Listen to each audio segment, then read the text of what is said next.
criado en la sierra, mi rancho el Potrero Alto, ahí está mi linda tierra.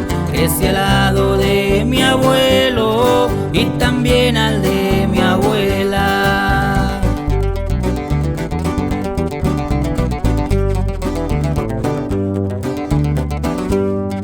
A mi hermano le agradezco que nunca me deja abajo. Él lleva por nombre Antonio y siempre me da su mano.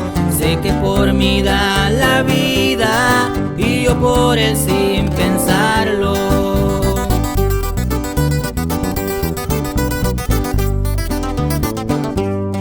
Orgulloso de mi padre, pues es un gran ser humano. Él se encuentra en el gabacho, trabajando sin descanso.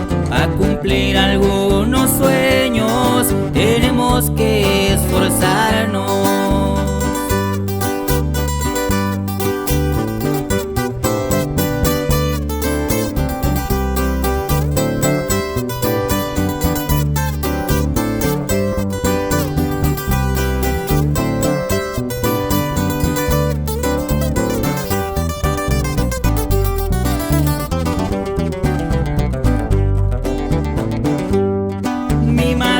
Mi adoración siempre la tengo en mi mente. Le mando un fuerte abrazo, mis respetos tendrá siempre. Y para todos mis primos estoy al 100 para ustedes.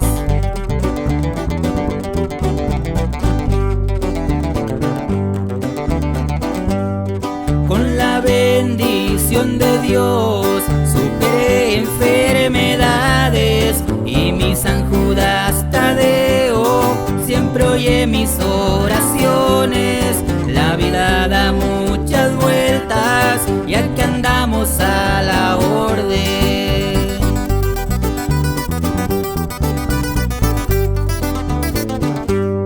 Y escuchando a Dani Lara, así es como me relajo. Mi pasión las cuatrimotos, haciendo de arriba abajo. Saludos para mis tíos, ahí nos miramos al rato.